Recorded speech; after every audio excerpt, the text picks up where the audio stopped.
Neoplasia we have seen till now is the general introduction, the nomenclature and difference between benign and malignant tumor. Alright, the difference between benign and malignant tumor, characteristic of tumor and the features of anaplasia, spread of tumor. Till here we have seen spread of tumor. हमने route of metastasis में 3 routes देखे थे, by blood, by lymph and by body. अब haematogenesis root जो सबसे important root है उसका एक बार स्टेप्स देखेंगे किस तरह से ये होता है. तो there are 8 steps of hematogenesis route. सबसे पहले क्या होगा, अग्रेसिव क्लोनिंग विद एंजियोस्पर्म. ये जो भी ट्यूमर है, प्राइमरी ट्यूमर, इसका क्लोनिंग होगी, अग्रेसिव क्लोनिंग होगी. उसके बाद लूजनिंग होगी, क्योंकि जब ये लूज़ होगा तभी तो ये फैलेगा. सेकेंड स्टेप होगा इसका लूजनिंग ऑफ ट्यूमर. थर्ड क्या होगा, tumour cell and extra seller matrix का इंटरेक्शन. ये लूज़ होगा, फिर ये ब्लड वेसल्स के अंदर जाएगा, तो यहाँ पे एक्स्ट्रा सेलर मैट्रिक्स होगा, तो होगा इंटरेक्शन. उसके बाद जब ये ट्यूमर सेल है, अब ऑब्वियस है ये ECM को डीजनरेट करेगा. तो फोर्थ स्टेप हो गया degeneration of extra cellular matrix. फिर entry of tumour cell in the lumen, फिर ये ल्यूमन के अंदर चला जाएगा. उसके बाद थ्रोम्बस फॉर्मेशन करेगा. यहाँ पे हो गया इंट्रावेकेशन यहाँ पे. उसके बाद होगा यहाँ से बाहर निकल जाएगा, ब्लड वेसल से बाहर निकल के दूसरे ऑर्गन पे चला जाएगा, तो ये हो जाएगा एक्स्ट्रावेकेशन ऑफ ट्यूमर सेल. उसके बाद फॉर्मेशन हो जाएगा मेटास्टैसिस का. तो इस तरह से बाय ब्लड के थ्रू ट्यूमर एक जगह से दूसरी जगह जाता है या मेटास्टैसिस करता है. इसके बाद आता है grading and staging of tumour.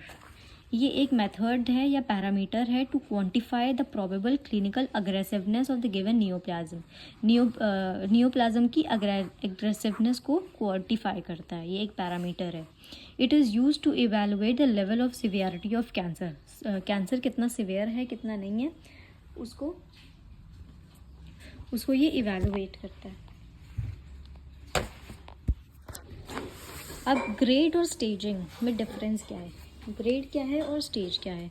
Grade जो है वो based on degree of differentiation.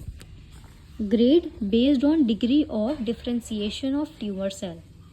और स्टेज क्या है, based on size and lesion and spread. क्या कितना साइज है उस लीजन का और वो कितना स्प्रेड हो रहा है, तो स्टेज ये डिटरमाइन करता है. ग्रेड डिटरमाइन करता है द डिग्री ऑफ डिफ्रेंसिएशन कितना है. Measure how abnormal the tumour cell looks under microscopy. ये मेज़र करता है कि कितना अब नॉर्मल ट्यूमर दिख रहा है माइक्रोस्कोप पे.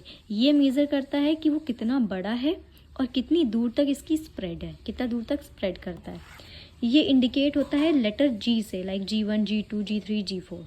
और ये TNM और AJCC सिस्टम ये स्टेजिंग के लिए यूज़ होता है. अब ग्रेडिंग कैटेगरीज हम देखते हैं. ग्रेड 1 यानी वेल डिफरेंशिएटेड है. ट्यूमर सेल जो है वो नॉर्मल सेल की तरह दिख रहा है, ये लो ग्रेड माना जाता है. ग्रेड 2 है मॉडरेटली डिफरेंशिएटेड, ये समवॉट अबनॉर्मल दिखता है हमें और ये इंटरमीडिएट माना जाता है. ग्रेड नंबर 3 आता है पुअरली डिफरेंशिएटेड. यहाँ पे most of the cell abnormal हो जाते हैं, इसको हाई ग्रेड माना जाता है. फिर होता है अनडिफरेंशिएटेड, यहाँ पे सारे सेल्स एनाप्लास्टिक सेल्स हो जाते हैं, इसको highest grade of G grading माना जाता है. उसके बाद स्टेज कैटेगरीज में SO, S1, S2, S3, S4 से डिटरमाइन किया जाता है. SO मतलब carcinoma in situ. S1 determine करता है अर्ली साइन स्मॉल है और लोकलाइज्ड है. S2 शो करता है स्लाइटली लार्जर